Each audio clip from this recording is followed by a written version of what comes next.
Have you ever walked into a place so heavy with grief that the air itself felt cold, where the walls seemed to have forgotten what laughter sounded like? That was the great house at Green Valley the day she arrived.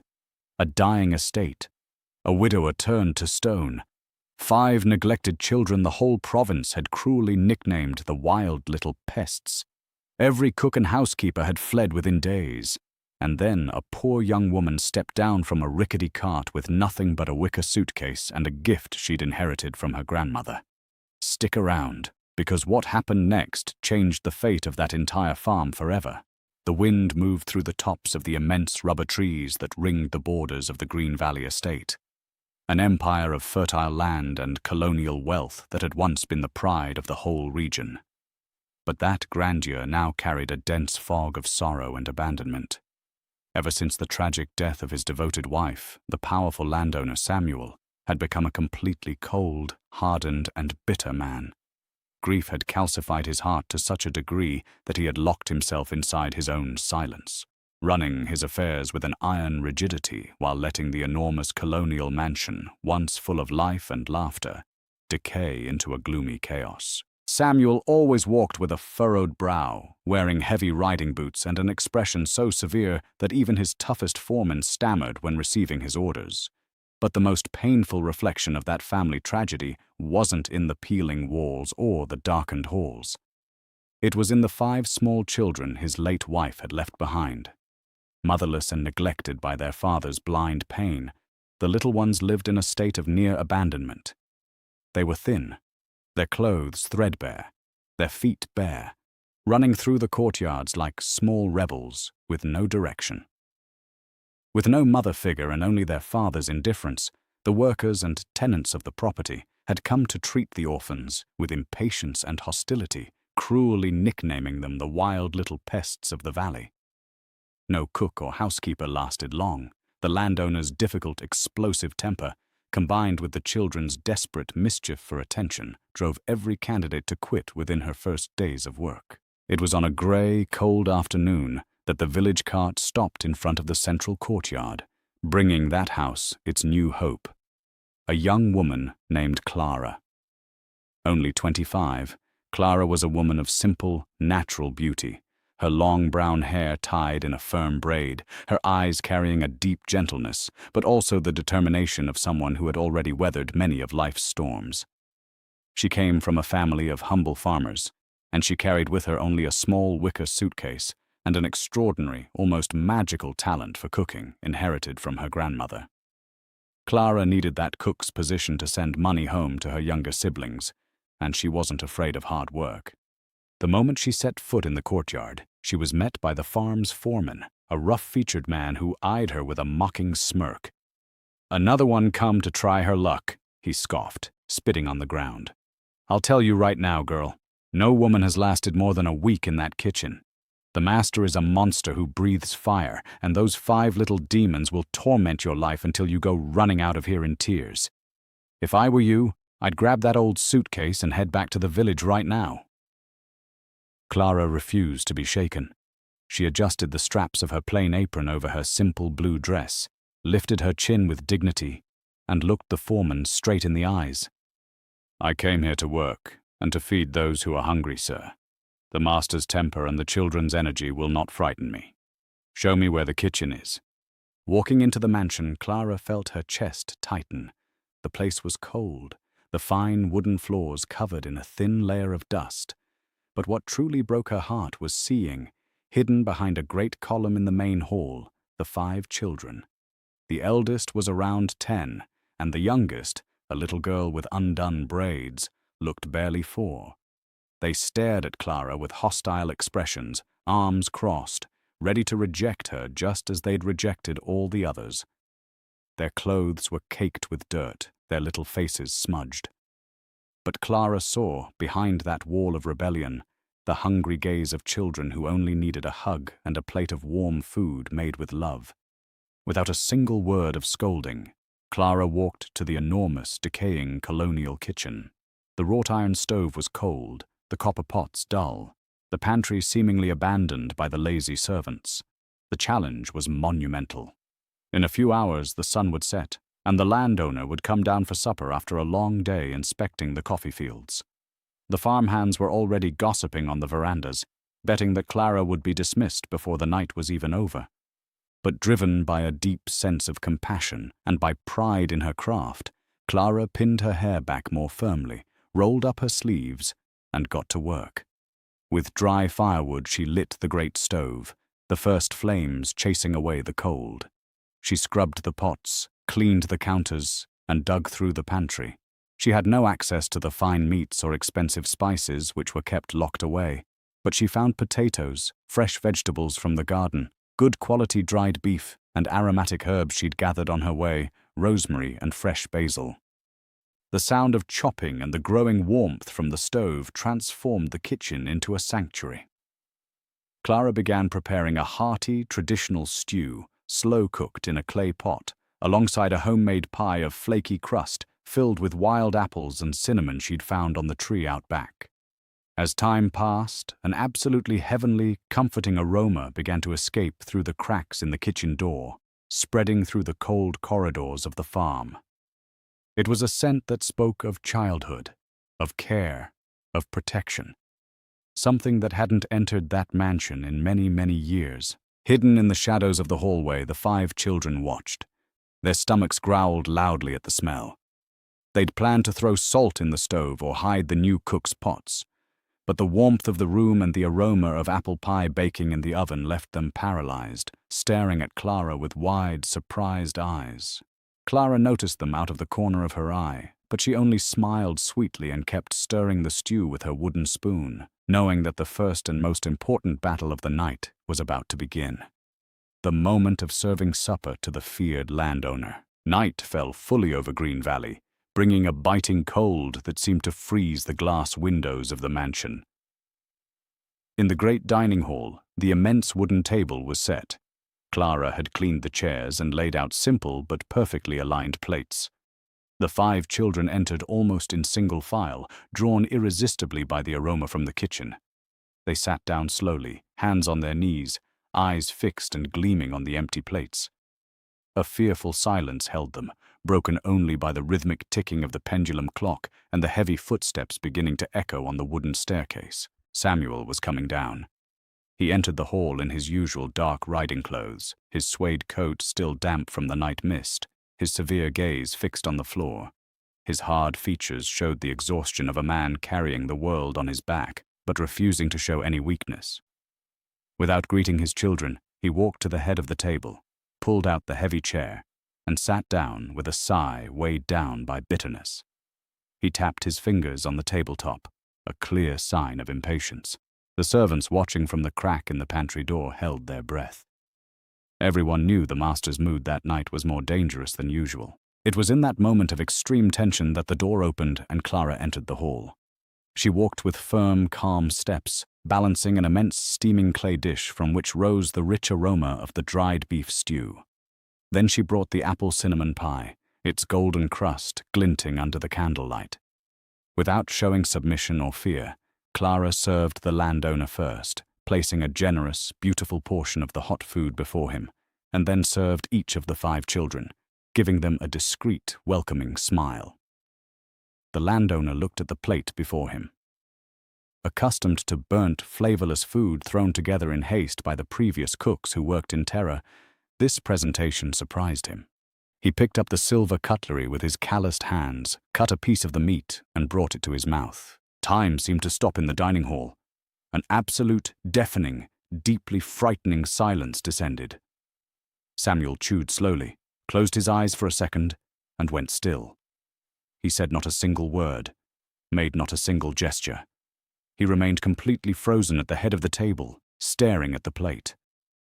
Outside, the foreman and the other servants began to whisper, convinced this silence was the calm before the storm. "She's finished," murmured one of the washerwomen. "The master hated it. He's going to flip the table any second and throw that girl off the farm." Clara, however, remained standing near the kitchen entrance, keeping her posture straight and her eyes fixed on the landowner, awaiting his judgment with her head held high. The torturous silence dragged on for minutes that felt like hours. The 5 children glanced sideways at their father, too afraid even to chew. Suddenly Samuel dropped his cutlery on the table with a metallic clatter that made everyone start. He opened his eyes and looked at his children. For the first time in months, they weren't pushing their plates away or throwing tantrums. They were eating desperately, tears of satisfaction in their eyes, savoring every bite of that comforting feast that seemed to embrace their orphaned souls. The landowner then turned his face slowly toward Clara. His severe, impenetrable gaze swept over the young cook, taking in her simple dress, her clean apron, and the unshakable dignity of her posture. Instead of exploding in fury or shouting as everyone expected, Samuel's voice echoed through the hall, low, rough, and heavy with contained surprise. "Who taught you to season meat like this?" the landowner asked, his eyes fixed on her. "My grandmother, sir. She always said that food only has the power to sustain the body if it's made with the respect of someone who knows what it means to go without." Samuel swallowed hard. That exact flavor, the touch of fresh rosemary mingled with the rich broth, had brought back to his mind the sweetest memories of his youth, of the days when his late wife still filled that house with love and warmth. Clara's cooking had shattered the armor of ice he'd spent months building around his own heart. The wealthy man wiped his mouth, rose from the table imposingly, and walked until he stood a few steps from Clara.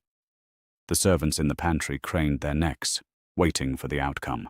"From this day forward, you are not merely the cook of this farm," the landowner ordered, looking deeply into Clara's brown eyes.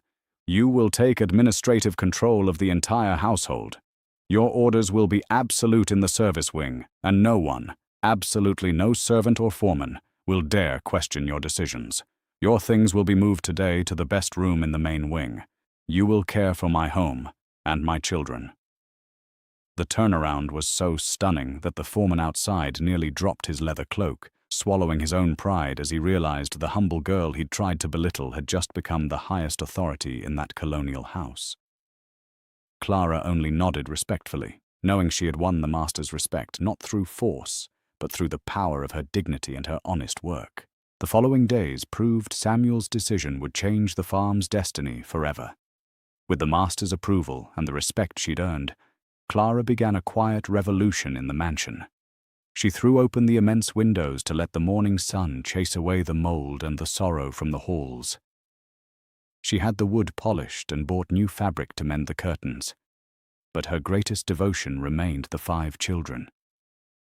With infinite patience, Clara began to bathe the little ones, comb their hair, and sew clean, beautiful clothes for each of them.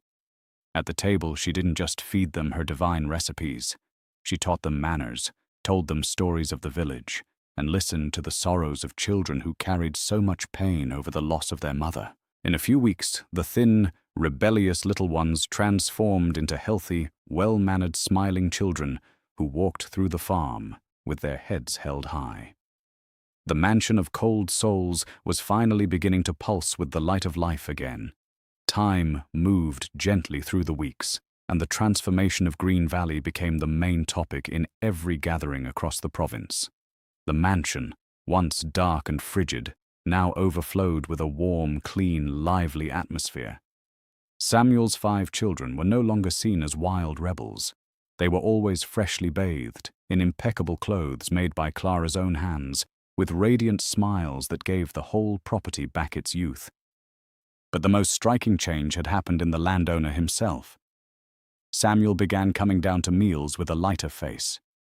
His words to the servants grew gentler, and he was frequently caught scooping up his youngest daughter into his arms on the veranda, something unthinkable months before. The man of stone was being healed by the love and care of that humble young woman. However, the harmony of this new life was abruptly threatened by the unexpected arrival of a luxurious carriage from the capital. Out stepped Donna Augusta, a noble, ambitious, arrogant aunt of Samuel's late wife. Augusta brought with her her spoiled daughter, Letitia, a young woman draped in expensive jewels and imported silks. The purpose of the surprise visit was purely greedy. Augusta intended to force a marriage between her daughter and the wealthy landowner in order to seize the lands and riches of Green Valley, taking advantage of the man's supposed grief and weakness. The moment she set foot in the mansion, Augusta's elitist gaze fell on Clara, who was arranging the lunch table in her usual simple dress and plain apron. The noblewoman felt immediate disgust at the cook's presence, and when she saw the enormous affection with which the 5 orphans treated Clara, calling her Auntie Clara and running to hug her skirts, Augusta felt a deep envy. She knew the dignity and influence of that servant were a real threat to her ambitious plans. That same afternoon, taking advantage of the fact that Samuel was off inspecting the distant cattle, Augusta marched to the colonial kitchen, accompanied by Letitia and 2 hired men she'd brought from the capital. She stopped before Clara, arms crossed, her eyes heavy with contempt. "Listen to me, you insolent thing," Augusta hissed, her voice laced with venom. "I have already ordered my men to throw your bundles of old rags out onto the road. This farm will once again be run by people of high society. My daughter will be the new mistress of this house, and we do not accept some ragged cook with no family name trying to pass herself off as the mother of my late niece's children. Get out of our sight immediately, before I have you driven off under the lash for trespassing." Clara felt the sting of those prejudiced words, but she didn't retreat a single inch. She looked the arrogant noblewoman directly in the eyes, gripping her wooden spoon firmly, keeping her head high. "I will only leave this house if Mr. Samuel asks me to, ma'am. I was hired to care for these children and this home, and I am not afraid of empty threats." In that exact instant, the heavy sound of the landowner's leather boots echoed firmly across the kitchen courtyard. Samuel entered the room like a whirlwind of unshakable authority. He'd returned early and heard every word of Augusta's attack against Clara. His face was darker and more severe than ever, the knuckles of his hands white with contained fury. Silence crashed over the room instantly. "What do you think you're doing on my property, Augusta?" Samuel roared, his voice so deep and powerful it made the copper pots vibrate on the stove. Augusta paled for a second, then forced a fawning, falsely worried smile. "Samuel, my dear, I was only doing you a favor. I was dismissing this presumptuous servant who's trying to take your late wife's place and confuse the minds of your 5 legitimate children. Letitia and I have come to take control of this house and give you a real wife, one with breeding and a golden lineage." Samuel took 3 firm steps forward, closing the distance, and stared at the noble aunt with a gaze so cold and cutting that the woman took 2 frightened steps back. The landowner then removed his leather gloves, walked to Clara's side, and before the shocked eyes of Augusta, Letitia, and all the servants watching through the windows, he took the young cook's calloused, delicate hand with total reverence, tenderness, and respect. "You have no right to speak a single word to the woman who saved my life and gave my 5 children back their smiles," Samuel declared, his voice vibrating with an unshakable determination that echoed through the entire mansion. "You came from the capital with your false smiles and your expensive silks, with your eyes on my fortune. But not one of you possesses even a fraction of the real nobility, the fearless courage, and the goodness that Clara has shown from her very first day. I don't want another cook, Augusta, and I don't want any of your rich, empty ladies." The landowner turned fully to Clara, looked into the depths of her brown eyes, and with a tender, protective smile no one had ever seen on his serious face, he made his final plea. "Clara, before my family and all my servants, I beg you to stay on this farm forever. But not as an employee or an administrator. Stay as my lawful wife, as the mistress and absolute lady of everything I own in this world, and as the true mother of my children, who already love you more than anything." Tears of unbelievable, pure joy overflowed from Clara's eyes, and she simply nodded, accepting the offer that would change their lives forever. The 5 children came running into the kitchen at that exact moment, throwing themselves into Clara's arms and cheering with cries of happiness. Donna Augusta and Leticia stormed out, humiliated and defeated, climbing back into their carriage bound for the capital, under the mocking eyes of the farm's own tenants. Justice had been served. News of the wedding between the most powerful landowner in the valley and the humble cook spread like wildfire, proving to the whole world that time always lifts up the humble of heart, puts every person in their rightful place, and shows that true wealth lies not in coffers of gold or titles of nobility, but in the dignity of those who know how to fight, with love and purity, for the happiness of a home. So here's what stays with me about this story. It's the quietest kind of power, isn't it? Clara didn't arrive with money or a famous name or any weapon at all. She walked into a house frozen solid by grief, a place where a proud, wounded man had built walls of ice around his own heart, and she didn't try to knock those walls down by force. She simply made a pot of stew with rosemary and love, and it did what no argument, no bargain, no threat ever could. It reminded a broken man of what warmth felt like. That's the thing about real care. It doesn't demand, it doesn't perform. It just quietly, patiently makes a cold place warm again. And there's something worth holding on to in the way the villains of this story lost. Augusta came with all the things the world tells us to value: silk, jewels, a golden lineage, the confidence that breeding makes you better than the people who serve you. And she lost to a cook in a plain apron because Samuel had finally learned the truth that grief had almost hidden from him forever. That nobility isn't something you inherit. It's something you show. In the way you treat a hungry child, in the way you stand your ground with dignity instead of fear, in the way you love people who can give you nothing in return. Clara had more of that in her calloused hands than Augusta had in her entire golden bloodline. And maybe that's the truest lesson of all. The world is full of people who will judge you by your simple dress, your empty pockets, your lack of a grand name. But time has a way of setting the record straight.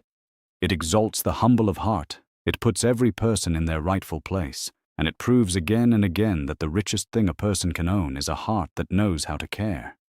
If this story touched your heart, if you felt that frozen house slowly come back to life, then do me a favor and hit that like button.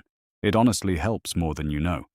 Share this video with someone who needs the reminder that kindness and dignity are worth more than all the gold in the world. And if you want more heartwarming stories exactly like this one, full of second chances, quiet strength, and justice that arrives right on time, make sure you subscribe and turn on notifications so you never miss what's coming next. And drop a comment down below and tell me your favorite moment. Was it the first supper, when the whole room held its breath? The children throwing themselves into her arms? Or the moment Samuel took her hand in front of everyone and refused to let the world look down on her? I read every single comment, so don't be shy. Let's hear it.